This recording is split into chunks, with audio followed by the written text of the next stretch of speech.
अस्सलामुअलैकुम जी। खालिद महमूद पी के ओह बुरे वाला जी। तमाम दोस्तानों खालिद महमूद पी के दी तरफ़ों अस्सलामुअलैकुम। हम बनेंगे आप दोस्तों की आवाज़। जनाब चौधरी अजाज साहब ओह बुरे वाला शौक़ के हवाले से तो अक्सर चैनल के ऊपर बातें होती रहती हैं, लेकिन आज शौक़ के हवाले से भी आपको एक टिप दी जाएगी बहुत अच्छी। पहलवानों के ज़बानी के कबूतरों को बादाम कैसे दिए जाते हैं और इनके फ़ायदे क्या हैं, और उस्ताद अजाज साहब पहलवानों की एक हिस्ट्री आज बताएंगे। और इनके साथ बहुत से मशहूर पहलवान बैठे हुए हैं। मकसूद पहलवान गग्गो वाला और टोना पहलवान बहावल नगर। हाँ जी, शौक़ के दौर से मालूमाती प्रोग्राम हज़ारों किए हैं, मगर आज पहलवानों की चंद यादें उस्ताद अजाज अहमद की ज़बानी सुनते हैं। Thank you. बिस्मिल्लाहिर्रहमानिर्रहीम। पीए साहब एक गल तो दुरुस्त आ कि कबूतरां दे हवाले नाल तुसी हर रोज़ दूसरे चौथे दिन सानू बुलाउंदे हो और असी तुहानू अच्छा प्रोग्राम अच्छियां बातां दसदे हैं जिहड़ी लोग भी सुनते हैं और अप्रीशिएट करते हैं। मगर चूँकि मेरा तलक इस हवाले नाल शौक के हवाले तो हट के पहलवानों के नाल भी बहुत पुराना तलक है, जिहड़ा कि मतलब यह हुण भी तलक है। इस वास्ते ये भी सपोर्ट नाल वाबस्ता ने। तो ये इस वास्ते मैं कुछ अज पहलवानों के रिलेटिड जिहड़े पहलवान दे मौजूदा पहलवान ने या जिहड़े हुण इस वेले खलीफे ने, इन्हों भी मैं समझदा अपनी यादाश्तां विच ये चीज़ां जिहड़ियां मैं अज करन लगा गल्लां, ये बिल्कुल उन्होंने ज़हन नशीन करनी चाहिए और अपने मौजूदा पहलवानों को दसनी चाहिए कि दौर ये आ कि अज कोई रुस्तमे पाकिस्तान इनाम बट रुस्तमे पाकिस्तान है तो हर बंदा उसकी इज्जत कर रहा कि इनाम बट रुस्तमे पाकिस्तान है। लेकिन जेडे पहलवान गुजर गए ने अपने अपने दौर च, पहले गुजर गए ने, उन्होंने कोई तदकरा नहीं करता। किते है जो कोई पुराना आदमी तदकरा करे। मैं असल अज इरादा करके तेरे को आया सी कि मैं अज उन्होंने पहलवानों का भी जिक्र करा जिन्होंने अपने दौर दे विच एक बहुत नामवर पहलवान होए ने और अपना सिक्का जमाया। और जिस तरह ना दो चार कुश्तियाँ खोल के रुस्तम नहीं बने, हज़ार हा कुश्ती खोल के पाकिस्तान दे विच और अपना नाम पैदा किया। और उन्होंने पहलवानों ने ऐसे ऐसे पहलवानों का मैं तुहानूं नाम लवांगा, बल्कि एक मैं तुहानूं अज एक ऐसी गल सुनाण लगा जिहड़ी पहलवानों के वास्ते जरूरी है और किसी पहलवान नूं शायद इस गल का इल्म ना होवे। पाकिस्तान बनने तो बाद, सुन लो सारे पहलवान हजरात, पाकिस्तान बनने तो बाद पहला टाइटल जिहड़ा हिंदुस्तान की बात नहीं कर रहे, हिंदो पाकिस्तान की बात नहीं कर रहा, मैं पाकिस्तान की बात कर रहा। पाकिस्तान बनने तो बाद पहली कुश्ती आज़म पहलवान लाहौरिया बरादर भोलू पहलवान रुस्तमे जमा ते भोला गाडी पहलवान लाहौरिया ने माबैन हुई। और वो कुश्ती दे विच गवर्नर अमीर मुहम्मद खान साहब मेहमान खसूसी सन। उदों गवर्नर वैस्ट पाकिस्तान भी सी, पर सूबे नहीं सन उदों, वो गवर्नर वैस्ट पाकिस्तान से तो कुश्ती बराबर रही। लेकिन अजकल मैं अफसोस ना कहांगा कि एडा वड्डा टाइटल होंदा कहना जी लक फड़ लो उठा लो। यानी मैं कहना कि वो कुश्ती हुई शाम तक, कुश्ती रात पै गई, रात को कुश्ती बराबर हुई तो गवर्नर साहब ने हुक्म दिता कि नहीं मैं चांदी की बैलेट आ, ये उस पहलवान को मिलेगी जेड़ा जितेगा। तो फिर अगले दिन कुश्ती हुई जी भोले गाडी पहलवान ने आज़म को चित कर लिया। और वो पेटी अज तक भोले गाडी दे किसी तस्वीर देख लो, वो खूबसूरती की वजह बनी है। वो जिसमानी तौर पर देखो तो पाई शान शाया लगती है, वो पाया सोहनी लगती है। दुनिया उस तस्वीर में तरसदी है कि सानू इदां दी तस्वीर देखनी चाहिए। और उसमें लाहौर का खिताब मिले, पहला खिताब उसमें लाहौर का भोले गाडी को मिले जिन्हें आज़म पहलवान उठा के मिली। अच्छा, दूसरा जी मैं गुजारिश करना, भोला गाडी रुस्तमे पंजाब भी रहा। हुण लोग अजकल के पहलवानों नहीं पता कि रुस्तमे पंजाब किद्दां बनया। रुस्तमे पंजाब बनने वास्ते उन्हें सादक साइकिलों वाले लाहौर के अंदर मिंटो पार्क के अंदर कुश्ती हुई, ये टा के रुस्तमे पंजाब का टाइटल हासिल किया। नोट कर लो, भोला गाडी दूसरी दफ़ा रुस्तमे लाहौर रुस्तमे बनने वास्ते आज़म उठाया, रुस्तमे पंजाब बनने वास्ते सादक साइकिलों वाले लाहौरियों उठाया। अच्छा जी, इस तरह ही ਜਾਰਾ ਦੇ ਵਾਲਿਦ, ਅੱਲਾ ਉਹਨਾਂ ਦੀ ਕਬਰ 'ਤੇ ਰਹਿਮਤ ਕਰੇ, ਜਾਰੇ ਦੀ ਵੀ ਕਬਰ 'ਤੇ ਰਹਿਮਤ ਕਰੇ, ਉਹਦੇ ਵਾਲਿਦ ਦੀ ਕਬਰ 'ਤੇ ਰਹਿਮਤ ਕਰੇ। ਅੱਛਾ ਪਹਿਲਵਾਨ ਮੁਹੰਮਦ ਅਸਲਮ ਉਰਫ ਅੱਛਾ। ਇਹ ਪੋਲੂ ਪਹਿਲਵਾਨ ਉਸ ਸਮੇਂ ਜਵਾਨ ਤੋਂ ਛੋਟਾ ਸੀ ਤੇ ਪੋਲੂ ਦਾ ਸਕਾ ਭਾਈ ਸੀ, ਇਮਾਮ ਬਖਸ਼ ਦਾ ਬੇਟਾ ਸੀ। ਇਹਦਾ ਜਿਹੜਾ ਟਾਈਟਲ ਹੈ ਇਹ ਯੂਨਸ ਪਹਿਲਵਾਨ ਗੁਜਰਾਂਵਾਲੀਆ ਟਰੱਕਾਂ ਵਾਲਾ, ਜਿਹੜਾ ਤਾਰਕ ਪਹਿਲਵਾਨ ਦਾ ਵਾਲਿਦ, ਇਹਨੂੰ ਉਠਾ ਕੇ ਅੱਛੇ ਪਹਿਲਵਾਨ ਨੂੰ ਸ਼ੇਰੇ ਪਾਕਿਸਤਾਨ ਦਾ ਖਿਤਾਬ ਮਿਲਿਆ। ਅੱਜ ਕੋਈ ਬੰਦਾ ਇਹ ਗੱਲ ਦੱਸ ਨਹੀਂ ਸਕਦਾ ਕਿ ਅੱਛੇ ਪਹਿਲਵਾਨ ਨੂੰ ਸ਼ੇਰੇ ਪਾਕਿਸਤਾਨ ਕਿਉਂ ਕਹਿੰਦੇ ਸੀ। ਅੱਛੇ ਪਹਿਲਵਾਨ ਨੂੰ ਸ਼ੇਰੇ ਪਾਕਿਸਤਾਨ ਇਹ ਕਹਿੰਦੇ ਸੀ ਕਿ ਯੂਨਸ ਪਹਿਲਵਾਨ ਉਦੋਂ ਹਿੰਦੋ ਪਾਕਿਸਤਾਨ ਦਾ ਬਹੁਤ ਬੜਾ ਪਹਿਲਵਾਨ ਸੀ ਔਰ ਅੱਛੇ ਪਹਿਲਵਾਨ ਜਾਰੇ ਦੇ ਵਾਲਿਦ ਨੇ ਉਹਨੂੰ ਚਿੱਤ ਕਰਕੇ ਰੁਸਤਮ ਪਾਕਿਸਤਾਨ ਦਾ ਟਾਈਟਲ ਹਾਸਲ ਕੀਤਾ। ਇਸੇ ਤਰ੍ਹਾਂ ਹੀ ਮੁਹੰਮਦ ਆਸ਼ਿਕ ਉਰਫ ਕਾਲਾ, ਜਿਹਨੂੰ ਸ਼ੇਰੇ ਪੰਜਾਬ ਦੇ ਨਾਂ ਤੋਂ ਪੁਕਾਰਦੇ ਨੇ, ਜਿਹੜਾ ਭੋਲੇ ਗਾਡੀ ਦਾ, ਪੱਪੂ ਚੜ੍ਹਦੇ ਸੂਰੀ ਦਾ, ਚੰਦ ਪਹਿਲਵਾਨ ਦਾ ਉਸਤਾਦ ਹੋਇਆ, ਜਿਹਦਾ ਦਿੱਲੀ ਦਰਵਾਜ਼ੇ ਅੰਦਰ ਸ਼ੇਰੇ ਪੰਜਾਬ ਹੋਟਲ ਸੀ। ਇਹਨੂੰ ਸ਼ੇਰੇ ਪੰਜਾਬ ਕਿਉਂ ਕਹਿੰਦੇ ਆ, ਇਹਦੀ ਵਜ਼ਾਹਤ ਮੈਂ ਤੁਹਾਨੂੰ ਦੱਸਦਾ ਜੀ। ਇਹ ਅੱਕੀ ਪਹਿਲਵਾਨ ਬਰਾਦਰ ਪੋਲੂ ਪਹਿਲਵਾਨ ਦੇ ਨਾਲ ਇਹ ਕੁਸ਼ਤੀ ਲੜ ਕੇ ਕਾਮਯਾਬ ਹੋ ਕੇ ਸ਼ੇਰੇ ਪੰਜਾਬ ਦਾ ਖਿਤਾਬ ਮਿਲਿਆ। ਕਾਲੇ ਸ਼ੇਰੇ ਪੰਜਾਬ ਨੂੰ ਸ਼ੇਰੇ ਪੰਜਾਬ ਐਵੇਂ ਨਹੀਂ ਬਣਾਇਆ। ਅੱਕੀ ਬਹੁਤ ਬੜਾ ਪਹਿਲਵਾਨ ਸੀ ਪਾਕਿਸਤਾਨ 'ਚ, ਪੋਲੂ ਦਾ ਭਾਈ, ਉਹਨੂੰ ਉਠਾ ਕੇ ਕਾਲੇ ਪਹਿਲਵਾਨ ਮੁਹੰਮਦ ਆਸ਼ਿਕ ਉਰਫ ਕਾਲੇ ਨੂੰ, ਜਿਹੜਾ ਸ਼ੇਰੇ ਪੰਜਾਬ ਹੋਟਲ ਦਿੱਲੀ ਦਰਵਾਜ਼ੇ ਅੰਦਰ ਹੋਟਲ ਸੀ, ਉਹਨੂੰ ਸ਼ੇਰੇ ਪੰਜਾਬ ਦਾ ਖਿਤਾਬ ਮਿਲਿਆ। ਉਸ ਤੋਂ ਬਾਅਦ ਪੱਪੂ ਪਹਿਲਵਾਨ ਲਾਹੌਰੀਆ ਚੜ੍ਹਦੇ ਸੂਰਜ ਤੋਂ ਮਸ਼ਹੂਰ ਸੀ ਕਿ ਪੱਪੂ ਪਹਿਲਵਾਨ ਲਾਹੌਰੀਆ ਚੜ੍ਹਦਾ ਸੂਰਜ। ਇਹਨੂੰ ਕਿਹੜਾ ਟਾਈਟਲ ਮਿਲਿਆ? ਇਹਨੂੰ ਟਾਈਟਲ ਮਿਲਿਆ ਚੜ੍ਹਦੇ ਸੂਰਜ ਦਾ। ਕਿਹਨੂੰ ਉਠਾ ਕੇ? ਆਰਫ ਗੁਜਰਾਂਵਾਲੀਆ। ਆਰਫ ਗੁਜਰਾਂਵਾਲੀਆ ਇੱਕ ਤਾਂ ਪੱਟਾਂ ਵਾਲਾ ਆਰਫ ਸੀ ਨਾ, ਉਹ ਨਹੀਂ, ਇੱਕ ਆਰਫ ਵੱਡਾ ਸੀ। ਉਸ ਨੂੰ ਪੱਪੂ ਨੇ ਆਰਫ ਵੱਡੇ ਨੂੰ ਉਠਾਇਆ ਤਾਂ ਉਹਨੂੰ ਚੜ੍ਹਦੇ ਸੂਰਜ ਦਾ ਖਿਤਾਬ ਮਿਲਿਆ।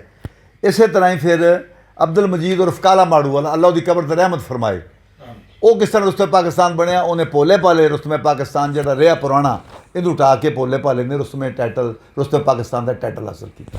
ਫਿਰ ਸ਼ਾਹਦ ਆਟੇ ਵਾਲਾ ਕਿਸ ਤਰ੍ਹਾਂ ਰੁਸਤਮ ਪਾਕਿਸਤਾਨ ਬਣਿਆ, ਅੱਲਾ ਉਹਦੀ ਵੀ ਕਬਰ 'ਤੇ ਰਹਿਮਤ ਫਰਮਾਏ। ਇਹਨੇ ਵੀ ਭੋਲੇ ਭਾਲੇ ਰੁਸਤਮ ਪਾਕਿਸਤਾਨ ਨੂੰ ਉਠਾ ਕੇ ਰੁਸਤਮ ਪਾਕਿਸਤਾਨ ਦਾ ਟਾਈਟਲ ਹਾਸਲ ਕੀਤਾ। ਇਹਨਾਂ ਦੇ ਮਰਨ ਤੋਂ ਬਾਅਦ ਭੋਲੇ ਭਾਲੇ ਦੀ ਵਾਰੀ ਆਈ ਹੈ। ਪਹਿਲਾਂ ਜਦੋਂ ਇਹ ਪਹਿਲਵਾਨ ਸੀ ਉਦੋਂ ਭੋਲੇ ਭਾਲਾ ਰੁਸਤਮ ਪਾਕਿਸਤਾਨ ਨਹੀਂ ਹੋਇਆ। ਅੱਛਾ ਜੀ, ਉਸ ਤੋਂ ਬਾਅਦ ਮੈਂ ਇੱਕ ਤੁਹਾਨੂੰ ਹੋਰ ਬੜੀ ਦਿਲਚਸਪ ਗੱਲ ਦੱਸਾਂ ਕਿ ਉਹ ਬੰਦਾ ਵੀ ਹਯਾਤ ਅੱਲਾ ਉਹਦੀ ਜ਼ਿੰਦਗੀ ਕਰੇ, ਗੋਗਾ ਪਹਿਲਵਾਨ ਗੁਜਰਾਂਵਾਲੀਆ, ਇਹਨੂੰ ਚੈਂਪੀਅਨ ਪੰਜਾਬ ਦਾ ਖਿਤਾਬ ਮਿਲਿਆ। ਗੋਗੇ ਪਹਿਲਵਾਨ ਗੁਜਰਾਂਵਾਲੀਆ ਨੂੰ ਚੈਂਪੀਅਨ ਪੰਜਾਬ ਦਾ ਖਿਤਾਬ ਕਦੋਂ ਮਿਲਿਆ? ਜਦੋਂ ਜ਼ਵਾਰ ਹੁਸੈਨ ਦੀ ਔਰ ਜਾਰੇ ਦੀ ਪਹਿਲੀ ਕੁਸ਼ਤੀ ਮਿੰਟੋ ਪਾਰਕ ਦੇ ਅੰਦਰ ਹੋਈ ਹੈ। ਗੋਗੇ ਨੇ ਕਿਹਨੂੰ ਉਠਾਇਆ? ਗੋਗੇ ਨੇ ਰਾਜੂ ਸਿਆਲਕੋਟੀ ਨੂੰ, ਰਾਜੂ ਰਾਕੜ ਨੂੰ ਉਠਾਇਆ ਤੇ ਚੈਂਪੀਅਨ ਪੰਜਾਬ ਦਾ ਖਿਤਾਬ ਮਿਲਿਆ। ਇਹ ਮੈਂ ਤੁਹਾਡੇ ਨੌਲੇਜ ਪਹਿਲਵਾਨਾਂ ਨਾਲ ਇਜ਼ਾਫਾ ਕਰਨ ਲੱਗਾ ਕਿ ਗੋਗੇ ਗੁਜਰਾਂਵਾਲੀਆ ਨੂੰ ਚੈਂਪੀਅਨ ਪੰਜਾਬ ਦਾ ਖਿਤਾਬ ਰਾਜੂ ਰਾਕੜ ਸਿਆਲਕੋਟ ਨੂੰ ਉਠਾ ਕੇ ਮਿਲਿਆ ਸੀ। ਅੱਛਾ ਜੀ, ਉੱਤੋਂ ਆ ਗਏ ਜੀ ਚੰਦ, ਅੱਲਾ ਪਾਕ ਦੀ ਵੀ ਕਬਰ 'ਤੇ ਰਹਿਮਤ ਫਰਮਾਏ। ਹੁਣ 2-3 ਮਹੀਨੇ ਹੋ ਗਏ ਫੌਤ ਹੋ ਗਏ, ਸਾਡੇ ਬਰਖੁਰਦਾਰ ਸੀ। ਇਹਨੂੰ ਇੱਕ ਖਿਤਾਬ ਮਿਲਿਆ, ਸਤਾਰਾ ਲਾਹੌਰ ਦਾ ਖਿਤਾਬ ਮਿਲਿਆ। ਕੀ ਨਾਂ ਸੀ ਇਹਨਾਂ ਦਾ? ਚੰਦ ਪਹਿਲਵਾਨ, ਨਾਂ ਸੀ ਸਹੇਲ ਉਰਫ ਚੰਦ। ਇਹਨੂੰ ਜਿਹੜਾ ਖਿਤਾਬ ਮਿਲਿਆ, ਇਹਨੂੰ ਕਿਸ ਤਰ੍ਹਾਂ ਮਿਲਿਆ? ਇਹਨੂੰ ਭੋਲਾ ਪਹਿਲਵਾਨ ਕੋੜੇ ਵਾਲਾ ਲਾਹੌਰ 'ਚ ਬੜਾ ਨਾਮਵਰ ਪਹਿਲਵਾਨ ਸੀ, ਫੈਸਲਾਬਾਦ 'ਚ ਬੜਾ ਨਾਂ ਹੋਇਆ। ਚੰਦ ਪਹਿਲਵਾਨ ਨੇ ਲਾਹੌਰ ਦੇ ਮਿੰਟੋ ਪਾਰਕ ਦੇ ਵਿੱਚ ਇਹਨੂੰ ਚਿੱਤ ਕਰਕੇ ਆਪਣਾ ਸਤਾਰਾ ਲਾਹੌਰ ਦਾ ਖਿਤਾਬ ਲਿਆ। ਜਿਹੜਾ ਹੁਣ ਦੇ ਪਹਿਲਵਾਨ ਨੂੰ ਨਹੀਂ ਪਤਾ ਇਸ ਬਾਤ ਦਾ, ਜਿਹੜੀ ਮੈਂ ਤੁਹਾਨੂੰ ਗੱਲ ਦੱਸ ਰਿਹਾ, ਇਹਨੂੰ ਰਿਕਾਰਡ ਕਰ ਲਓ, ਲਿਖ ਲਓ, ਇਹਨਾਂ ਨੂੰ, ਇਹ ਤੁਹਾਡੇ ਕੰਮ ਆਉਣਗੀਆਂ ਗੱਲਾਂ। ਉਸ ਤੋਂ ਬਾਅਦ ਭੋਲਾ ਪਹਿਲਵਾਨ ਰੁਸਤਮ ਪਾਕਿਸਤਾਨ, ਜਿਹੜਾ ਹੁਣ ਉਸ ਤੋਂ ਪਹਿਲਾਂ ਰੁਸਤਮ ਪਾਕਿਸਤਾਨ ਇਨਾਮਬਾੜ ਤੋਂ ਪਹਿਲਾਂ ਜਿਹੜਾ ਸੀ, ਇਹਨੇ ਜ਼ਾਹਿਦ ਪਹਿਲਵਾਨ ਸਾਹੀਵਾਲ ਵਾਲੇ ਨੂੰ ਤਾਂ ਕਿ ਰੁਸਤਮ ਪਾਕਿਸਤਾਨ ਦਾ ਟਾਈਟਲ ਹਾਸਲ ਕੀਤਾ। ਫਿਰ ਉਸ ਤੋਂ ਬਾਅਦ ਮੈਂ ਇੱਕ ਹੋਰ ਬੜੀ ਮਸ਼ਹੂਰ ਤੁਹਾਨੂੰ ਕੁਸ਼ਤੀ ਦੱਸਣ ਲੱਗਾ ਕਿ ਅੱਕੀ ਪਹਿਲਵਾਨ, ਇਹ ਭੋਲੂ ਪਹਿਲਵਾਨ ਦਾ ਛੋਟਾ ਭਾਈ ਸੀ, ਬਹੁਤ ਬੜਾ, ਬਹੁਤ ਨਾਮਵਰ, ਬਹੁਤ ਸ਼ਾਹਜ਼ੋਰ ਪਹਿਲਵਾਨ ਹੋਇਆ, ਜਾਰੇ ਦਾ ਚਾਚਾ ਸੀ। ਇਹਨੂੰ ਸ਼ੇਰੇ ਬੱਬਰ ਦਾ ਖਿਤਾਬ ਮਿਲਿਆ। ਹਾਜੀ ਅਫਜ਼ਲ ਲਾਹੌਰੀਏ ਨੂੰ ਟਾਇਆ ਇਹਨੇ ਲਾਹੌਰ ਦੇ ਅੰਦਰ ਤੇ ਇਹਨੂੰ ਸ਼ੇਰੇ ਬੱਬਰ ਦਾ ਖਿਤਾਬ ਮਿਲਿਆ। ਅੱਕੀ ਬਹੁਤ ਸ਼ਾਹਜ਼ੋਰ ਪਹਿਲਵਾਨ ਹੋਇਆ। ਅੱਕੀ ਉਹ ਪਹਿਲਵਾਨ ਹੋਇਆ ਜਿਹਨੇ, ਮੈਂ ਇੱਕ ਕਜ਼ਾਫੀ ਸਟੇਡੀਅਮ ਦੀ ਕੁਸ਼ਤੀ ਦੇਖੀ ਕਿ ਉਸ ਅੰਗਰੇਜ਼ ਨਾਲ ਕੁਸ਼ਤੀ ਹੋ ਰਹੀ ਸੀ ਤੇ ਉਸ ਅੰਗਰੇਜ਼ ਦੀ ਬੀਵੀ ਚੀਕਾਂ ਮਾਰਨ ਲੱਗ ਪਈ ਸਟੇਡੀਅਮ, ਕਜ਼ਾਫੀ ਸਟੇਡੀਅਮ ਅੰਦਰ, ਉੱਚੀ ਆਵਾਜ਼ ਨਾਲ, ਕਿ ਅੱਕੀ ਨੇ ਜਿਸ ਵੇਲੇ ਉਹਦਾ ਪਾਉ ਮਰੋੜਿਆ ਨਾ, ਗਿੱਟਾ ਫੜ ਕੇ ਉਹਨੂੰ ਰੂਲ ਕਰ ਰਿਹਾ ਸੀ, ਤਾਂ ਉਹ ਅੰਗਰੇਜ਼ ਵੀ ਤੜਫ ਰਿਹਾ ਸੀ ਤੇ ਇਹ ਪਿੱਛੇ ਬੈਠੀ ਰੋਣ ਨਹੀਂ ਸੀ ਮਾਈ। ਅੱਜ ਦੌਰ ਹੀ ਚਲਾ ਗਿਆ ਨਾ ਬੰਦਿਆਂ ਦਾ, ਇੱਧਰ ਨੇ ਬੰਦੇ ਹੀ ਨਹੀਂ ਰਹੇ ਹੁਣ। ਅੱਜ ਕੱਲ੍ਹ ਤਾਂ ਬੰਦੇ ਕੋਈ 80 ਕਿਲੋ ਦਾ, ਕੋਈ 85, ਇਹ ਤਾਂ ਬਹੁਤ ਬੜੇ ਹੈਵੀ ਪਹਿਲਵਾਨ, ਇਹ ਤਾਂ ਦੁਨੀਆ ਦੇ ਬੜੇ ਪਹਿਲਵਾਨ ਸੀਗੇ। ਅੱਜ ਇਹਨਾਂ ਨਾਮ ਮੈਂ ਤਾਂ ਲੈ ਰਿਹਾ ਕਿ ਤਾਂ ਕਿ ਇਹਨਾਂ ਦਾ ਨਾਮ ਜ਼ਿੰਦਾ ਰਹੇ, ਹੋਰ ਮੈਨੂੰ ਕੋਈ ਮਕਸਦ ਨਹੀਂ, ਨਾ ਮੈਂ ਕਿਸੇ ਦਾ, ਮੈਂ ਤਾਂ ਹਕੀਕਤ ਤੁਹਾਨੂੰ ਦੱਸ ਰਿਹਾ। बहुत अच्छी बात है जी, बड़ी अच्छी बात है। ਅੱਛਾ ਜੀ, ਹੁਣ ਆ ਗਿਆ ਬਾਤ ਆ ਗਈ, ਜਿਹੜੇ ਮੇਰੇ ਕੋਲ 2 ਪਹਿਲਵਾਨ ਆਏ ਬੈਠੇ ਨੇ, ਇਹ ਵੀ ਆਪਣੇ ਦੌਰ ਦੇ ਵਿੱਚ ਬਹੁਤ ਅੱਛੇ ਤੇ ਬੜੇ ਨਾਮਵਰ ਪਹਿਲਵਾਨ ਹੋਏ ਨੇ। ਇਹ ਮਕਸੂਦ ਪਹਿਲਵਾਨ ਗੱਗੋ ਵਾਲਾ, ਇਹ ਗੱਗੋ ਨਾਲ ਵਾਬਸਤਾ ਨੇ। ਛੋਟਾ ਜਿਹਾ ਸ਼ਹਿਰ ਹੈ ਗੱਗੋ, ਛੋਟਾ ਜਿਹਾ, ਤੇ ਡਿਸਟ੍ਰਿਕਟ ਵਿਹਾੜੀ ਦੇ ਰੁਸਤਮ ਹੋਏ ਨੇ। ਮਗਰ ਰੁਸਤਮੀ ਹੋਣ ਦੇ ਨਾਲ ਨਾਲ ਇਹ ਪਾਕਿਸਤਾਨ ਦੇ तमाम ਨਾਮਵਰ ਪਹਿਲਾਂ ਨਾਲ ਵੀ ਖੁੱਲੇ ਨੇ। ਇਸ ਵਾਸਤੇ ਮੈਂ ਅੱਜ ਇਹਨੂੰ ਤਾਂ ਬੁਲਾਇਆ, ਤੇ ਅੱਜ ਇਹਨਾਂ ਨੂੰ ਕੋਈ ਬੰਦੇ ਕਿਤੇ ਦੰਗਲ ਦੇਖਣ ਜਾਣ, ਤੇ ਪਹਿਲੇ ਬੰਦੇ ਪੁਰਾਣਾ ਬੰਦਾ ਦੰਗਲ ਦੇਖਣ ਜਾਵੇ ਤਾਂ ਕਹਿੰਦੇ ਸੀ ਫਲਾਨਾ ਉਸਤਾਦ ਫਲਾਨਾ ਪਹਿਲਵਾਨ ਆ ਰਿਹਾ, ਯਾਰ ਰਸਤਾ ਛੱਡ ਦਿਓ, ਉਹਨੂੰ ਅੰਦਰ ਲਿਆਓ। ਅੱਜ ਹੁਣ ਦੌਰ ਉਹ ਨਹੀਂ, ਹੁਣ ਸੀਨੀਅਰ ਬੰਦਿਆਂ ਦੀ ਇੱਜ਼ਤ 'ਚ ਕਮੀ ਆ ਗਈ ਹੈ। ਇਸ ਵਾਸਤੇ ਮੈਂ ਇਹਨਾਂ ਦੀ ਕਮੀ ਬਹਾਲ ਕਰਨ ਵਾਸਤੇ ਆਪਣੇ ਪਹਿਲਵਾਨਾਂ ਨੂੰ ਗੁਜ਼ਾਰਿਸ਼ ਕਰਾਂਗਾ ਕਿ ਜਿੱਥੇ ਸੀਨੀਅਰ ਬੰਦਾ ਮਿਲੇ ਉੱਥੇ ਉੱਠ ਕੇ ਇਹਤਰਾਮ ਕਰੋ। ਭੋਲਾ ਪਾਲਾ ਦੁਬਈ 'ਚ ਘੁਲਣ ਵਾਸਤੇ ਗਿਆ, ਤੇ ਚੰਨ ਉੱਥੇ ਦੁਬਈ ਉਦੋਂ ਕੰਮ ਕਰਦਾ ਸੀ, ਤੇ ਉਹਨੇ ਚੰਨ ਨੂੰ ਦੇਖ ਲਿਆ। ਭੋਲਾ ਪਾਲਾ ਔਰ ਉਸਨੇ ਪਾਕਿਸਤਾਨ, ਉਹਨੇ ਚੰਨ ਨੂੰ ਦੇਖ ਕੇ ਕਿਹਾ ਜੀ ਪਹਿਲਵਾਨ ਜੀ ਤੁਸੀਂ ਸਾਡੇ ਵੱਡੇ ਹੋ, ਉਹਨੇ ਵੱਡਾ ਮੰਨਿਆ ਉੱਥੇ। ਲੇਕਿਨ ਗੱਲ ਇਹ ਆ ਕਿ ਤੁਸੀਂ ਆਪਣੇ ਸੀਨੀਅਰ ਨੂੰ ਮੰਨੋਗੇ ਤਾਂ ਇਨਸ਼ਾਅੱਲਾ ਅੱਲਾਹ ਪਾਕ ਤੁਹਾਡੀ ਬਰਕਤ ਕਰੇਗਾ। ਹੁਣ ਦੂਸਰਾ ਪਹਿਲਵਾਨ ਮੇਰੇ ਕੋਲ ਤੁੰਨਾ ਆਇਆ, ਇਹ ਚੂੜੀਗਰ ਦੇ ਨਾਂ ਤੇ ਮਸ਼ਹੂਰ ਸੀ। ਤੁੰਨਾ ਚੂੜੀਗਰ ਡਿਸਟ੍ਰਿਕਟ ਬਹਾਵਲ ਨਗਰ ਦਾ ਰੁਸਤਮ ਸੀ, ਔਰ ਬਹਾਵਲ ਨਗਰ ਡਿਸਟ੍ਰਿਕਟ ਬਹੁਤ ਬੜਾ ਰਿਆਸਤ ਦਾ ਇੱਕ ਬਹੁਤ ਬੜਾ ਮੇਨ ਸ਼ਹਿਰ ਸੀ। ਔਰ ਇਹ ਵੀ ਪਾਕਿਸਤਾਨ ਦੇ तमाम ਉਸ ਦੌਰ ਦੇ ਨਾਮਵਰ ਪਹਿਲਵਾਨ, ਜਿਹਦੇ 'ਚ ਬੜੇ ਬੜੇ ਨਾਮਵਰ ਪਹਿਲਵਾਨ ਨੇ, ਉਹਨਾਂ ਨਾਲ ਕੁਸ਼ਤੀ ਲੜ ਕੇ ਇਹ ਪਾਕਿਸਤਾਨ ਦੇ ਨਾਮਵਰ ਪਹਿਲਵਾਨ ਬਣੇ ਨੇ। ਔਰ ਇਹਨਾਂ ਨੂੰ ਗਾਮੇ ਚਿਸ਼ਤੀਆਂ ਵਾਲੇ ਕਸਾਈ ਨੂੰ ਤਾਂ ਕਿ ਰੁਸਤਮ ਬਹਾਵਲ ਨਗਰ ਦਾ ਟਾਈਟਲ ਮਿਲਿਆ। ਹੁਣ ਦੋ ਪਹਿਲਵਾਨਾਂ ਦਾ ਮੈਂ ਨਾਂ ਇਸ ਵਾਸਤੇ ਬਾਅਦ 'ਚ ਲਵਾਂਗਾ ਕਿ ਉਹਨਾਂ ਨੇ ਪੂਰੀ ਦੁਨੀਆ ਨੂੰ ਚਿੱਤ ਕਰਕੇ ਨਾਮ ਦਿੱਤਾ। ਇਮਾਮ ਬਖਸ਼ ਪਹਿਲਵਾਨ ਜਾਰੇ ਦਾ ਦਾਦਾ, ਅੱਲਾ ਉਹਨਾਂ ਦੀ ਕਬਰ ਤੇ ਰਹਿਮਤ ਫਰਮਾਏ, ਉਹ ਪੂਰੇ ਹਿੰਦੁਸਤਾਨ ਹਿੰਦੋ ਪਾਕਿਸਤਾਨ ਦੇ ਪਹਿਲਵਾਨਾਂ ਨੂੰ ਚਿੱਤ ਕਰਕੇ ਰੁਸਤਮ ਹਿੰਦੁਸਤਾਨ ਬਣੇ। ਗਾਮਾ ਰੁਸਤਮ ਜ਼ਮਾਂ, ਉਹ ਪੂਰੀ ਦੁਨੀਆ ਨੂੰ ਚਿੱਤ ਕਰਕੇ ਰੁਸਤਮ ਜ਼ਮਾਂ ਬਣਿਆ। ਹੁਣ ਤਰ੍ਹਾਂ ਨਹੀਂ ਕਿ ਦੋ ਕੁਸ਼ਤੀਆਂ ਕਰੋ ਤੇ ਆਪਣੇ ਸ਼ਹਿਰ ਦਾ ਟਾਈਟਲ ਲਾ ਲਓ। ਕੋਈ ਠੇਕੇਦਾਰ ਉੱਠਦਾ ਪੀਟੀ ਬਣਾਉਂਦਾ, ਉਹ ਕਹਿੰਦਾ ਜੀ ਨਹੀਂ, ਬਿਲਕੁਲ ਨਹੀਂ। ਉਦੋਂ ਇਸ ਤਰ੍ਹਾਂ ਹੁੰਦਾ ਹੀ ਨਹੀਂ ਸੀ। ਗਾਮੇ ਨੇ ਪੂਰੀ ਦੁਨੀਆ ਨੂੰ ਫਤਿਹ ਕੀਤਾ ਤੇ ਰੁਸਤਮ ਜ਼ਮਾਂ ਦਾ ਟਾਈਟਲ ਹਾਸਲ ਕੀਤਾ। ਇਮਾਮ ਬਖਸ਼ ਨੇ ਪੂਰੇ ਹਿੰਦੁਸਤਾਨ ਦੇ ਵਿੱਚ ਆਪਣਾ ਡੰਕਾ ਬਣਾਇਆ ਤੇ ਰੁਸਤਮ ਹਿੰਦ ਦਾ ਆਜ਼ਾਦ ਹਾਸਲ। ਰੁਸਤਮ ਹਿੰਦ ਹੋਰ ਬੜੇ ਹੋਏ ਨੇ, ਰਹੀਮ ਸੁਲਤਾਨੀ ਵਾਲਾ ਰੁਸਤਮ ਹਿੰਦ ਹੋਏ ਨੇ, ਕਿੱਕਰ ਸਿੰਘ ਰੁਸਤਮ ਹਿੰਦ ਹੋਏ ਨੇ, ਆਪਣਾ ਹੁਸੈਨ ਬਖਸ਼ ਮੁਲਤਾਨੀ ਰੁਸਤਮ ਹਿੰਦ ਹੋਏ ਨੇ, ਬੜੇ ਬੜੇ ਹੋਰ ਵੀ ਗੁਰਦਾਵਰ ਰੁਸਤਮ ਹਿੰਦ ਹੋਏ ਨੇ, ਬੜੇ ਬੜੇ ਸਿੱਖ ਵੀ ਹੁੰਦੇ ਰੁਸਤਮ ਹਿੰਦ ਹੋਏ ਨੇ, ਮੁਸਲਮਾਨ ਵੀ ਹੋਏ ਨੇ। ਉਦੋਂ ਪਾਕਿਸਤਾਨ ਹਿੰਦੁਸਤਾਨ ਇਕੱਠਾ ਸੀ, ਤੇ ਇਹ ਟਾਈਟਲ ਜਿਹੜੇ ਨੇ ਮੁਖਤਲਿਫ ਮੁਸਲਮਾਨਾਂ ਸਿੱਖਾਂ ਨੂੰ ਇਹ ਤਕਸੀਮ ਹੋਏ ਨੇ। ਲੇਕਿਨ ਹੁਣ ਚੂੰਕਿ ਮੈਂ ਉਹਨਾਂ ਦੀ ਗੱਲ ਤਾਂ ਕਰ ਲਈ ਆ, ਹੁਣ ਮੈਂ ਇਹਨਾਂ ਦੀ ਗੱਲ ਕਰਾਂਗਾ ਕਿ ਸਾਡੇ ਹੁਣ ਜਿਹੜੇ ਸਾਡੇ ਕੋਲ ਅੱਜ ਤੋਂ 10-12 ਸਾਲ 15 ਸਾਲ ਪਹਿਲਾਂ ਸਾਡੇ ਕੋਲ ਜਿਹੜੇ ਪਹਿਲਵਾਨ 20 ਸਾਲ ਪਹਿਲਾਂ ਗੁਜ਼ਰੇ ਨੇ, ਉਹਨਾਂ 'ਚ ਦੋ ਪਹਿਲਵਾਨ ਮੇਰੇ ਕੋਲ ਇਸ ਵੇਲੇ ਮੌਜੂਦ ਨੇ। ਮਕਸੂਦ ਪਹਿਲਵਾਨ ਗੱਗੋ ਵਾਲਾ, ਸਾਬਕ ਰੁਸਤਮ ਜ਼ਿਲ੍ਹਾ ਵਿਹਾੜੀ, ਤੇ ਤੁੰਨਾ ਪਹਿਲਵਾਨ ਸਾਬਕ ਰੁਸਤਮ ਜ਼ਿਲ੍ਹਾ ਬਹਾਵਲ ਨਗਰ, ਦੋਨੋਂ ਮੌਜੂਦ ਨੇ। ਤੇ ਹੁਣ ਮੈਂ ਗੁਜ਼ਾਰਿਸ਼ ਕਰਾਂਗਾ ਮਕਸੂਦ ਪਹਿਲਵਾਨ ਸਾਹਿਬ ਨੂੰ ਕਿ ਉਹ ਆਪਣੇ ਬਾਰੇ 'ਚ ਸਿਰਫ ਆਪਣੀ ਉਹ ਕੁਸ਼ਤੀਆਂ ਜਿਹੜੀਆਂ ਨਾਮਵਰ ਪਹਿਲਵਾਨਾਂ ਹੋਈਆਂ ਦੱਸਣ, ਤਾਂ ਕਿ ਅੱਜ ਦੀ ਕੌਮ, ਅੱਜ ਦੀ ਨਸਲ ਦੇਖੇ ਕਿ ਵੀ ਅੱਜ ਉਹਨਾਂ ਦੇ ਪਹਿਲਵਾਨਾਂ ਨਾਲ ਕੋਈ ਬੰਦਾ ਘੁਲਦਾ ਹੈ ਜਿਹਨਾਂ ਨੂੰ ਇਹਨਾਂ ਨੇ ਚਿੱਤ ਕਰਕੇ ਐਡਾ ਬੜਾ ਨਾਮਵਰ ਹਾਸਲ ਕੀਤਾ। ਪਹਿਲਵਾਨ ਜੀ ਤੁਸੀਂ ਇਹਦੇ ਥੋੜ੍ਹੀ ਵਜ਼ਾਹਤ ਕਰੋ। ਬਿਸਮਿਲ੍ਲਾਹਿਰਰਹਿਮਾਨਿਰਰਹੀਮ। ਰੁਸਤਮ ਜ਼ਿਲ੍ਹਾ ਬਿਹਾੜੀ ਤੋਂ ਇਲਾਵਾ ਵੀ ਅੱਲਾ ਦੀ ਰਹਿਮਤ ਨਾਲ ਪੂਰੇ ਪਾਕਿਸਤਾਨ 'ਚ ਕੁਸ਼ਤੀਆਂ ਘੁਲਦੇ ਰਹੇ ਹਾਂ। ਕੋਈ ਆਪਣੀ ਐਸੀ ਤਾਰੀਖੀ ਕੁਸ਼ਤੀਆਂ ਨਾ ਲਵੋ ਪਰ ਪਹਿਲਵਾਨਾਂ ਦੀ ਜਾਂ ਤੁਹਾਡੀ ਕੁਸ਼ਤੀ ਦੌਲੀ ਪਹਿਲਵਾਨ ਰੁਸਤਮ ਬਹਾਵਲਪੁਰ ਨੂੰ ਢਾਇਆ ਜੀ, ਅਸਲਮ ਮੋਚੀ ਨੂੰ ਕੁਸ਼ਤੀ ਢਾਈ ਆ, ਅਖਤਰ ਅੱਟੇ ਨੇ ਕੁਸ਼ਤੀ ਘੁਲੀ, ਉਹਨੂੰ ਮਿਟਾਇਆ ਜੀ, ਯਾਸਿਨ ਚਾਂਦੀ ਵਾਲੇ ਨਾਲ ਘੁਲਿਆ, ਸਨਾਵਲਾ ਅਬਾਇਆ ਰੁਸਤਮ ਉਦੋਂ ਸੂਬਾ ਸਰਹੱਦ ਸੀਗਾ, ਉਹਨੂੰ ਮੈਂ ਉੱਥੇ ਸੂਬਾ ਸਰਹੱਦ 'ਚ ਜਾ ਕੇ ਕੁਸ਼ਤੀ ਢਾਈ ਆ, ਖਲੀਲ ਭਲਵਾਨ ਢਾਕੇ ਵਾਲਾ, ਇਹਨੂੰ ਮਲਤਾਨ ਮੈਂ ਕੁਸ਼ਤੀ ਢਾਈ ਆ, ਹਾਜੀ ਬੱਗਾ ਮੁੱਜੀ, ਖਲੀਲ ਭਲਵਾਨ ਪਿਆਲੀ ਭਲਵਾਨ ਨੰਨਾ ਪਾਨਾ ਵਾਲਾ, ਇਹਦੇ ਨਾਲ ਕੁਸ਼ਤੀ ਬਰਾਬਰ ਰਹੀ, ਯਾਸਿਨ ਚਾਂਦੀ ਵਾਲਾ, ਇਹਦੇ ਨਾਲ ਮੈਂ ਕੁਸ਼ਤੀ ਬਰਾਬਰ ਰਹੀ। ਇਸ ਤੋਂ ਇਲਾਵਾ ਪਾਕਿਸਤਾਨ ਦੇ ਬੇਸ਼ੁਮਾਰ ਭਲਵਾਨ ਆ ਜਿਨ੍ਹਾਂ ਨਾਲ ਕੁਸ਼ਤੀ ਲੜ ਕੇ ਤੇ ਆਪਣੇ ਜ਼ਿਲ੍ਹੇ ਦਾ ਤੇ ਆਪਣੇ ਸ਼ਹਿਰ ਦਾ ਨਾਮ ਪੈਦਾ ਕੀਤਾ। ਹੁਣ ਮੈਂ ਗੁਜ਼ਾਰਿਸ਼ ਕਰਾਂ ਕਿ ਇਹਨਾਂ ਨੇ ਕਈ ਐਸੇ ਪਹਿਲਵਾਨ, ਚੂँकि ਜਿਹੜਾ ਇੰਟਰਵਿਊ ਦੇਣਾ ਹੁੰਦਾ ਨਾ ਇਹ ਥੋੜ੍ਹਾ ਜਿਹਾ ਹੋਰ ਤਰ੍ਹਾਂ ਦਾ ਹੁੰਦਾ, ਬੰਦਾ ਉਸ ਵੇਲੇ ਪਦਲ ਹੋ ਜਾਂਦਾ, ਯਾਨੀ ਕਿ ਇਹਨਾਂ ਨੇ ਹਜ਼ਾਰ ਕੁਸ਼ਤੀ ਖੁੱਲੀ ਹੋਏਗੀ, ਕੋਈ ਡਿੱਗੇ ਵੀ ਕੋਈ ਢਾਏ, ਸਾਰੀਆਂ ਢਾਣੀਆਂ ਵੀ ਨਹੀਂ ਹੁੰਦੀਆਂ। ਜੇ ਬੰਦਾ ਢਾਂਦਾ ਰਹੇ ਘੁਲੇਗਾ ਕੌਣ? ਕੋਈ ਡਿੱਗੋਗੇ ਤਾਂ ਫਿਰ ਅੱਗੇ ਵਾਰੀ ਆਏਗੀ ਨਾ ਜੀ। ਇਸ ਵਾਸਤੇ ਇਹਨਾਂ ਦੇ ਅਗਰ ਇਹਨਾਂ ਨੂੰ ਨਾਮਵਰ ਨਾ ਕਿਹਾ ਜਾਏ ਤਾਂ ਸ਼ੌਕ ਨਾਲ ਜ਼ਿਆਦਤੀ। ਇਹ ਵੀ ਪਾਕਿਸਤਾਨ ਦੇ ਨਾਮਵਰ ਪਹਿਲਵਾਨ ਹੋਏ ਨੇ। ਮਕਸੂਦ ਪਹਿਲਵਾਨ ਗੱਗੋ ਵਾਲਾ, ਰੁਸਤਮ ਜ਼ਿਲ੍ਹਾ ਬਿਹਾੜੀ, ਪੱਠਾ ਖਲੀਫਾ ਅਨਵਰ ਪਹਿਲਵਾਨ ਬੂਰੇ ਵਾਲਾ। ਹੁਣ ਮੈਂ ਗੁਜ਼ਾਰਿਸ਼ ਕਰਾਂਗਾ ਤੁੰਨਾ ਪਹਿਲਵਾਨ ਰੁਸਤਮ ਬਹਾਵਲ ਨਗਰ ਨੂੰ ਕਿ ਉਹ ਵੀ ਆਪਣੀ ਕੋਈ ਯਾਦਗਾਰ ਕੁਸ਼ਤੀਆਂ ਦੇ ਬਾਰੇ 'ਚ ਉਹਨਾਂ ਪਹਿਲਵਾਨ ਦੇ ਨਾਂ ਦੱਸਣ ਜਿਹਨਾਂ ਨਾਲ ਇਹਨਾਂ ਦੀ ਕੁਸ਼ਤੀ ਹੋਈ। अस्सलाम वालेकुम जी। ਵਾਲੇਕੁਮ अस्सलाम। ਸਭ ਤੋਂ ਪਹਿਲੇ ਚੌਧਰੀ ਸਾਹਿਬ ਤੁਹਾਡਾ ਸ਼ੁਕਰਗੁਜ਼ਾਰ ਹੈ। ਅਸੀਂ ਇੱਕ ਚੰਦ ਲਮੋ ਦਿਹਾਤ ਵਿੱਚ ਸ਼ਹਿਰ ਰਹਿਣ ਵਾਲੇ ਸੀ, ਸਾਨੂੰ ਇਹਨਾਂ ਲੋਕਾਂ ਨੇ ਕੋਈ ਚੰਨ ਨਹੀਂ ਦਿੱਤਾ। ਅਸੀਂ ਆਲ ਪਾਕਿਸਤਾਨ ਪਹਿਲਵਾਨ ਲੜਿਆ, ਯੂਸਫ ਮੋਚੀ ਨਾਲ ਲੜਿਆ, ਅੱਛੇ ਟੀਨਰ ਲੜਿਆ, ਅੱਲਾ ਜੰਨਤ ਸਿੰਘ ਔਰ ਕਾਲਾ ਮਾੜੂ ਵਾਲੇ ਨਾਲ ਲੜਿਆ, ਬੂਰੇ ਵਾਲੇ ਸ਼ਹਿਰ ਦੇ ਵਿੱਚ। ਕਿਸ ਤਰ੍ਹਾਂ ਸਭ ਅਸੀਂ ਮਜ਼ਦੂਤ ਬੈਠੇ ਆ। ਤੁਹਾਡੀ ਬੜੀ ਮਿਹਰਬਾਨੀ। ਅੱਜ ਕੱਲ੍ਹ ਦੇ ਪਹਿਲਵਾਨਾਂ ਨੂੰ ਨਵੇਂ ਪਹਿਲਵਾਨ ਨਹੀਂ ਜਾਣਦੇ ਵੀ ਇਹ ਕੌਣ ਹੈ ਤੇ ਕੌਣ ਨਹੀਂ। ਚੌਥਾ ਸਾਹਿਬ ਤੁਹਾਡਾ ਬੜਾ ਸ਼ੁਕਰੀਆ, ਸਾਡੇ ਯਾਦਾਂ ਤੁਸੀਂ ਯਾਦ ਕੀਤੀਆਂ।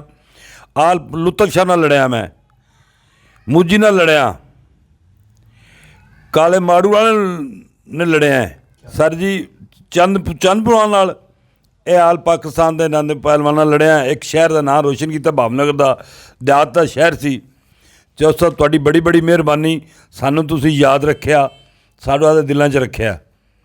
ਬਹੁਤ ਮਿਹਰਬਾਨੀ, ਸ਼ੁਕਰੀਆ अच्छा ਜਨਾਬ। गुजारिश है जी, मैं गुजारिश कर रहा इहदे बारे च कि सब तो बड़ी ये दोनों पहलवानों वास्ते एजाज़ की बात यह है कि छोटे कस्बिਆਂ ਦੇ ਵਿੱਚ ਜ਼ੋਰ ਦਾ ਸਿਲਸਿਲਾ, ਜ਼ੋਰ ਦਾ ਮਤਲਬ ਹੈ ਜਿਹੜੀ ਪਹਿਲਵਾਨਾਂ ਦੀ ਐਕਸਰਸਾਈਜ਼ ਹੁੰਦੀ ਹੈ ਉਹਦੇ 'ਚ ਇੱਥੇ ਕਮੀ ਹੁੰਦੀ ਹੈ। ਬੜੇ ਸ਼ਹਿਰਾਂ 'ਚ ਤਾਂ 10-10 ਪਹਿਲਵਾਨ ਹੁੰਦੇ, ਜ਼ੋਰ ਹੋ ਜਾਂਦੇ। ਇਹ ਕਈ ਮਾਰ ਕੇ, ਦੌੜ ਲਾ ਕੇ, ਸੀੜੀਆਂ ਚੜ੍ਹ ਕੇ, ਬੈਠਕਾਂ ਡੰਡ ਮਾਰ ਕੇ ਪਹਿਲਵਾਨ ਬਣੇ ਨੇ। ਮਗਰ ਬੜੇ ਬੜੇ ਨਾਮਵਰ ਪਹਿਲਵਾਨਾਂ ਦੇ ਇਹਨਾਂ ਨੇ ਨਾਂ ਛੱਡ ਦਿੱਤੇ ਆ। ਜਿਹੜੀ ਮੈਂ ਕੁਸ਼ਤੀਆਂ ਦੇਖੀਆਂ, ਇਹਨਾਂ ਨੇ ਆਪਣੇ ਦੌਰ ਦੇ ਵਿੱਚ ਮਾਫੀ ਨਹੀਂ ਕਿਸੇ ਨੂੰ ਦਿੱਤੀ। ਡਿੱਗੇ ਵੀ ਹੋਣਗੇ, ਇਹ ਨਹੀਂ ਮੈਂ ਕਹਿੰਦਾ ਕਿ ਡਿੱਗੇ ਵੀ ਹੋਣਗੇ। ਸਾਡੇ ਸ਼ਹਿਰ ਦੇ ਵਿੱਚ ਮੈਂ ਇਹਨਾਂ ਨੂੰ ਤਾਂ ਤਜ਼ਕਰਾ ਕਰਦਾ ਕਿ ਅੱਜ ਹੁਣ ਅਗਰ ਸਾਡਾ ਹਰੂਨਾਬਾਦ ਦਾ ਆਤਾ ਪਹਿਲਵਾਨ ਬੜਾ ਨਾਮਵਰ ਪਹਿਲਵਾਨ ਆ, ਉਹਨੂੰ ਕੀ ਪਤਾ ਕਿ ਧੁੰਨਾ ਕਿੱਡਾ ਪਹਿਲਵਾਨ ਹੋਇਆ। ਜਿਸ ਲੈਵਲ 'ਤੇ ਇਹ ਘੁਲੇ ਨੇ ਮਕਸੂਦ ਜਾਂ ਧੁੰਨਾ, ਉਸ ਲੈਵਲ ਦੇ ਹੁਣ ਦੇ ਜਿਹੜੇ ਮੌਜੂਦਾ ਪਹਿਲਵਾਨ ਨੇ ਇਹ ਉਸ ਲੈਵਲ 'ਚ ਨਹੀਂ ਗਏ। ਇਹ ਤਾਂ ਬੜੇ ਬੜੇ ਪਹਾੜਾਂ ਨਾਲ ਘੁਲੇ ਨੇ। ਉਹ ਦੌਰ ਪਹਿਲਵਾਨ ਹੀ ਬੜੇ ਸੀ, ਇੱਕ ਸ਼ਹਿਰ ਵੀ ਪਹਿਲਵਾਨ ਸੀ। ਕਿ ਅਗਰ ਕੋਈ ਸੀਨੀਅਰ ਪੈਨ ਨਾਲ ਤੁਹਾਡੀ ਮੁਲਾਕਾਤ ਹੋ ਜਾਏ ਤੇ ਉਹਨਾਂ ਨੂੰ ਨੀਚਾ ਹੋ ਕੇ ਮਿਲੋ, ਉਹਨਾਂ ਨੂੰ ਇਹ ਸਾਬਤ ਕਰੋ ਵੀ ਤੁਸੀਂ ਸਾਡੇ ਸੀਨੀਅਰ ਹੋ। ਇਹ ਕੋਈ ਐਸੀ ਬਾਤ ਨਹੀਂ ਕਿ ਮੈਂ ਇਸ ਦੌਰ ਤਕੜਾ ਹੈਗਾ ਤਾਂ ਮੈਨੂੰ ਕੋਈ ਪੁਰਾਣਾ ਪਹਿਲਵਾਨ ਬੁੱਢਾ ਬਾਬਾ ਮਿਲ ਜਾਂਦਾ ਖਲੀਫਾ ਤੇ ਮੈਂ ਸਮਝਦਾ ਆਪਣੇ ਦੌਰ 'ਚੋਂ ਮੈਂ ਇਹਨੂੰ ਕੀ ਕਰਾਂ। ਖੁਦਾ ਦੀ ਕਸਮ ਇਸ ਗੱਲ ਦੀ ਕੋਈ ਇੱਜ਼ਤ ਨਹੀਂ। ਇੱਜ਼ਤ ਇਸੇ ਗੱਲ 'ਚ ਤੁਸੀਂ ਉਹਦਾ ਇਹਤਰਾਮ ਕਰੋ, ਉਹਦੀ ਇੱਜ਼ਤ ਕਰੋ, ਤੇ ਫਿਰ ਤੁਹਾਡੀ ਵੀ ਬੁਢਾਪੇ 'ਚ ਇੱਜ਼ਤ ਕਰੇਗਾ ਕੋਈ। ਅਗਰ ਤੁਸੀਂ ਅੱਜ ਇੱਜ਼ਤ ਨਹੀਂ ਕਰੋਗੇ, ਤੁਹਾਡੀ ਇੱਜ਼ਤ ਕਿਸੇ ਨੇ ਨਹੀਂ ਕਰਨੀ। ਇਸ ਵਾਸਤੇ ਮੈਂ ਬੜਾ ਮਸ਼ਕੂਰ ਹਾਂ ਇਹਨਾਂ ਦੋਨਾਂ ਦਾ। ਇਹ ਆਏ ਤੇ ਮੈਂ ਜੋ ਹਕਾਇਕ ਦੱਸ ਦਿੱਤੇ ਆ, ਮੈਂ ਕੋਈ ਗੱਲ ਨਹੀਂ ਛੁਪਾਈ, ਕੋਈ ਮੈਂ ਕਿਸੇ ਦਾ ਵਕੀਲ ਨਹੀਂ ਕਿ ਮੈਂ ਫਜ਼ੂਲ ਗੱਲ ਕਰਾਂ। ਮੈਂ ਤੁਹਾਨੂੰ ਸਹੀ ਗੱਲ ਦੱਸੀ ਆ ਕਿ ਜਿਸ ਦੌਰ 'ਚ ਜਿਹਨਾਂ ਪਹਿਲਵਾਨਾਂ ਨੇ ਇਹ ਘੁਲੇ ਨੇ, ਅੱਜ ਉਹ ਪਹਿਲਵਾਨ ਹਯਾਤ ਨਹੀਂ। ਉਹਨਾਂ ਪਹਿਲਵਾਨਾਂ ਨੂੰ ਤੇ ਉਹ ਤਾਂ ਪਹਾੜ ਸਨ, ਦੀਵਾਰਾਂ ਸਨ, ਚੀਨ ਦੀ ਦੀਵਾਰਾਂ ਜੈਸੇ ਪਹਿਲਵਾਨ ਸੀ। ਇਸ ਵਾਸਤੇ ਮੈਂ ਬੜਾ ਮਸ਼ਕੂਰ ਹਾਂ ਤੁਹਾਡੇ ਦੋਨਾਂ ਦਾ, ਤੁਸੀਂ ਮੌਕਾ ਦਿੱਤਾ। ਲਓ ਜੀ, ਅੱਜ ਪਹਿਲਵਾਨਾਂ ਦੀਆਂ ਗੱਲਾਂ ਮਾਸ਼ਾਅੱਲਾ ਬਹੁਤ ਅੱਛੀਆਂ ਹੋਈਆਂ। ਇਹ ਪਹਿਲਵਾਨ ਵੀ ਆ ਤੇ ਇਹ ਸਾਡੇ ਸ਼ਿਕਾਰੀ ਹੁਜ਼ਰਾਤ ਵੀ ਆ, ਇਹ ਕਬੂਤਰਬਾਜ਼ੀ ਪਰਵਰ ਵੀ ਆ।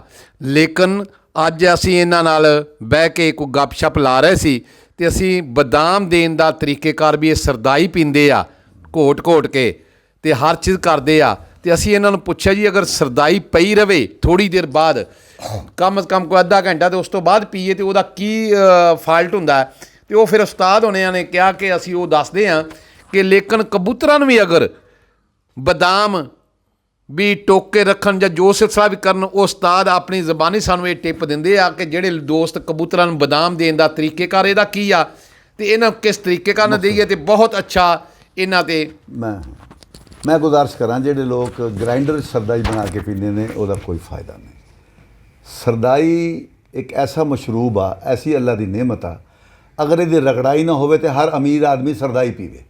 ਅਮੀਰ ਬੰਦਾ ਅਫੋਰਡ ਕਰਦਾ, ਗਰੀਬ ਰਗੜ ਨਹੀਂ ਗਰੀਬ ਕੋਲ ਪੈਸੇ ਨਹੀਂ, ਗਰੀਬ ਰਗੜ ਸਕਦਾ, ਉਹਦੇ ਕੋਲ ਬਦਾਮ ਹੈ ਨਹੀਂ। ਅਮੀਰ ਕੋ ਬਦਾਮ ਆ, ਉਹ ਰਗੜ ਨਹੀਂ ਸਕਦਾ, ਉਹ ਗ੍ਰਾਈਂਡ ਕਰ ਲੈਂਦਾ, ਕੋਈ ਫਾਇਦਾ ਨਹੀਂ। ਤੁਸੀਂ ਗਰੀਬ ਨਾਲ ਦੋਸਤੀ ਪਾਓ, ਉਹ ਰਗੜੇ ਬਦਾਮ ਤੁਸੀਂ ਦਿਓ, ਰਲ ਕੇ ਪੀਓ। ਦੂਸਰੀ ਜਿਹੜੀ ਉਹਨੇ ਗੱਲ ਖਾਲਿਦ ਪੀਕੇ ਨੇ ਕੀਤੀ ਆ, ਬਿਲਕੁਲ ਸਹੀ ਕੀਤੀ ਆ। ਜਿਸ ਬਦਾਮ ਚੀਨੀ ਪਾ ਕੇ ਰੱਖਦੀ ਵੀ ਘੰਟੇ ਬਾਅਦ ਪੀਊਂਗਾ, ਉਹ ਪੋਇਜ਼ਨ ਬਣ ਜਾਏਗੀ। ਕਦੀ ਨਾ ਬਦਾਮ ਪੁਣੋ, ਚੀਨੀ ਪਾਓ ਤੇ ਪੀ ਲਓ। ਇਹ ਗੱਲ ਮੁੱਕ ਗਈ ਪਹਿਲਵਾਨੀ ਦੀ। ਅਗਰ ਦੂਸਰੀ ਦੀ ਗੱਲ ਤੂੰ ਸਵਾਲ ਕੀਤਾ, ਇਹ ਮੈਂ ਅੱਜ ਇਹਦੇ ਬਾਰੇ 'ਚ ਕੋਈ ਵੀ ਕਬੂਤਰਾਂ ਵਾਲਾ ਇਸ ਬਾਤ ਨਹੀਂ ਕਰ ਸਕਦਾ ਕਿ ਕਬੂਤਰ ਨੂੰ ਬਦਾਮ ਉਦੋਂ ਦਿਓ ਜਦੋਂ ਛਿਲਕਾ ਉਦੋਂ ਉਤਾਰੋ ਬਦਾਮ ਦਾ ਜਿਸ ਵੇਲੇ ਤੁਸੀਂ ਬਦਾਮ ਦੇਣੇ। ਜੇ ਤੁਸੀਂ ਛਿਲਕਾ ਉਤਾਰ ਕੇ ਕੱਟ ਕੇ ਕੌਲੀ ਪਾ ਕੇ ਰੱਖ ਲੈ ਕਿ ਫਲਾਣੇ ਦੀ 4 ਵਜੇ ਦੇਵਾਂਗੇ, ਇਹ ਪੋਇਜ਼ਨ ਬਣ ਜਾਂਦੀ, ਲੋਹੇ ਦੇ ਚਨੇ ਬਣ ਜਾਂਦੇ ਆ। ਗਰਗਜ਼ ਕਿਸੇ ਕਬੂਤਰ ਨੂੰ ਬਦਾਮ ਇੱਦਾਂ ਨਾ ਦਿਓ, ਟੁੱਕੇ ਰੱਖੋ ਤੇ ਬਦਾਮ ਅੱਗੇ ਜੋੜ 'ਚ ਪਾਓ, ਫੌਰੀ ਉਹਨੂੰ ਖਿਲਾ ਦਿਓ।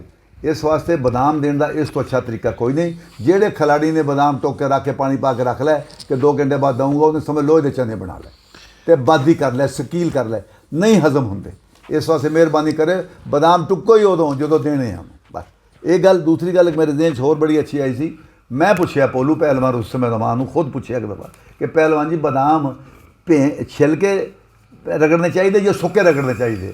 ਉਹਨੇ ਕਿਹਾ ਜੇ ਬਦਾਮ ਨੂੰ ਭੇ ਲਓ ਤੇ ਫਿਰ ਤਾਂ ਰਗੜਾਈ ਹੁੰਦੀ ਨਹੀਂ, ਅਗਰ ਘੋਟਾ ਮਾਰੋਗੇ ਤਾਂ ਚਿੱਟੇ ਸਫੈਦ ਉਹ ਰਗੜ ਜਾਣਗੇ। ਇਹ ਛਿਲਕਾ ਇੱਕ ਐਸੀ ਚੀਜ਼ ਆ ਜਿਹੜਾ ਮਿਹਨਤ ਲੈਂਦਾ, ਛਿਲਕਾ ਨਾ ਹੋਵੇ ਤਾਂ ਬਦਾਮ 5 ਮਿੰਟਾਂ 'ਚ ਰਗੜੇ ਜਾਣ, ਛਿਲਕੇ ਦੀ ਵਜ੍ਹਾ ਤੋਂ ਸਰਦਾਈ ਘੰਟੇ 'ਚ ਬਣਦੀ ਹੈ। ਤੇ ਜਿਹੜੇ ਆ ਰੋਡਾਂ ਤੇ ਲਾ ਕੇ ਤੰਬੂ ਬੈਠੇ ਨਾ ਜੀ, ਖਸ਼ਕਾਸ਼ ਤੇ ਆ ਚਾਰੋਂ ਮਗਜ਼, ਖੁਦਾ ਵਾਸਤੇ ਬਾਜੋ ਮਿੱਠਾ ਪਾ ਕੇ ਬੈਠੇ ਆ, ਇਹ ਲੜ ਜਾਏਗੀ ਸੱਪ ਤਰ੍ਹਾਂ। ਇਸ ਵਾਸਤੇ ਆਪਣੀ ਜੇ ਸਰਦਾਈ ਅਫੋਰਡ ਕਰ ਰਹੇ ਹੋ, ਗਰੀਬ ਨਾਲ ਦੋਸਤੀ ਪਾਓ, ਉਹ ਰਗੜੇ ਬਦਾਮ ਤੁਸੀਂ ਦਿਓ। ਜਿਸ ਵੇਲੇ ਚੀਨੀ ਚੂਨੀ ਪਾਓ, ਇਹਦਾ ਜੁਜ਼ ਕੀ ਹੈ? ਛੋਟੀ ਇਲਾਇਚੀ, ਕਾਲੀ ਮਿਰਚ ਤੇ ਸੌਂਫ, ਸਫੈਦ ਜ਼ੀਰਾ, ਇਹ ਜੁਜ਼ ਇਹਦਾ। ਕਾਲੀ ਮਿਰਚ, ਸੌਂਫ, ਛੋਟੀ ਇਲਾਇਚੀ ਤੇ ਜ਼ੀਰਾ, ਇਸ ਤੋਂ ਸਿਵਾ ਕੋਈ ਚੀਜ਼ ਨਹੀਂ ਪਾਓ। ਇਹ ਪਾਓ, ਚੀਨੀ ਪਾਓ ਤਾਂ ਪੁਣ ਲਓ। ਇਸ ਵਾਸਤੇ ਮੈਂ ਜੋ ਮੇਰੀ ਸਮਝ ਅਕਲ ਨਾਲ ਮੈਂ ਤੁਹਾਨੂੰ ਦੱਸਦੀ ਹੈ। ਤੇ ਪਹਿਲਵਾਨ ਹਜ਼ਰਾਤਾਂ ਨੂੰ ਮੇਰੀ ਜਿਹੜੇ ਮੌਜੂਦਾ ਨੇ ਇਹਨਾਂ ਨੂੰ ਗੁਜ਼ਾਰਿਸ਼ ਹੈ ਕਿ ਸੀਨੀਅਰ ਬੰਦਿਆਂ ਦੀ ਇੱਜ਼ਤ ਨੂੰ ਜ਼ਰੂਰੀ ਅਪਣਾ ਲਓ, ਤੁਹਾਨੂੰ ਅੱਲਾ ਬਰਕਤ ਕਰੇਗਾ। खालिद महमूद PK की तरफों तमाम दोस्तों अस्सलामु अलैकुम। हम बनेंगे आपकी आवाज़। अल्लाह हाफिज़।